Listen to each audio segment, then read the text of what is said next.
काहू न को सुख दुख कर दाता, निज कृत कर्म भोग सब भ्राता। आप सभी सज्जनों को जय श्री राधे कृष्ण। मैं धर्म शिक्षक पंडित त्रिलोकीनाथ उपाध्याय, पूज्यपाद श्रीमद् गोस्वामी तुलसीदास जी महाराज कृत श्री रामचरितमानस के अंदर अयोध्या कांड में श्री लक्ष्मण जी और निषाद राज के संवाद में यह चौपाई कही गई। यह पंक्ति प्रत्येक मानव के लिए अत्यंत महत्वपूर्ण है। अर्थात इस संसार में किसी भी व्यक्ति को कोई सुख दुख देने वाला नहीं। प्रत्येक व्यक्ति अपने ही अपने कर्म का फल भोगता है।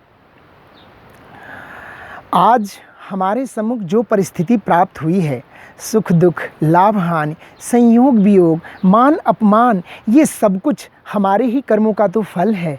क्योंकि प्रत्येक व्यक्ति के जीवन में अपने अपने कर्म का अकाउंट होता है और वह व्यक्ति अपने इस अकाउंट में अपने कर्म रूपी धन को एकत्रित करता है।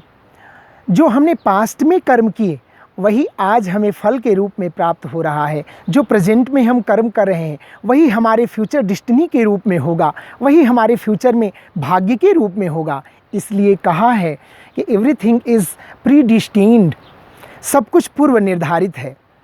एक बार एक राजा जो अपने सामंतों की निरंतर परीक्षा लिया करता था, 3 सामंतों को उसने बुलाया और कहा कि आप ये तीनों एक एक थैला लेकर जाएं और उपवन से फल इकट्ठा करके ले आएं।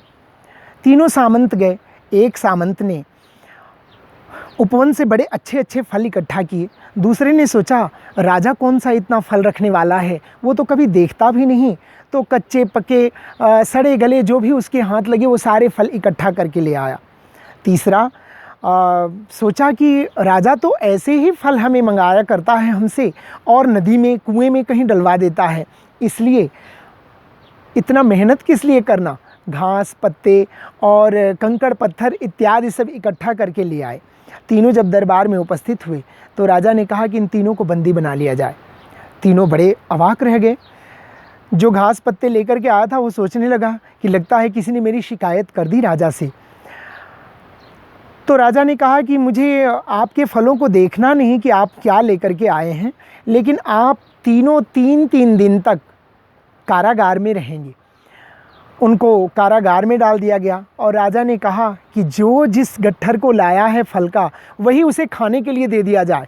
3 दिनों तक उसी का वो भक्षण करके उसी से अपना वो पालन करेंगे। अब जो अच्छे अच्छे फल लेकर के आया था वो तो बढ़िया बढ़िया फल खा करके अपने 3 दिन बड़े मज़े से बिताया। जो दूसरा सड़े गले लेकर के आया था तो सड़ा गला खा करके बीमार हो गया और तीसरा बिल्कुल मरणासन्न हो गया।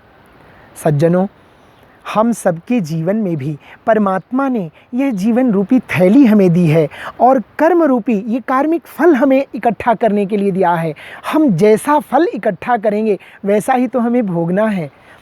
इस प्रकृति का बड़ा सीधा सा सरल सा नियम है कि हम जो इसे देते हैं वही हमें प्राप्त होता है। अगर आपको सुख चाहिए तो सुख बांटना आरंभ कीजिए। अगर आपको खुशी चाहिए तो खुशी देना आरंभ कीजिए। अगर आपको प्यार चाहिए तो सबको प्यार दीजिए। अगर आपको मार चाहिए तो फिर किसी को मारना आरंभ कीजिए। अगर आपको गाली चाहिए तो आप गाली देना आरंभ कीजिए। यह प्रकृति का नियम है। जो हम इसे देते हैं वही हमें प्राप्त होता है।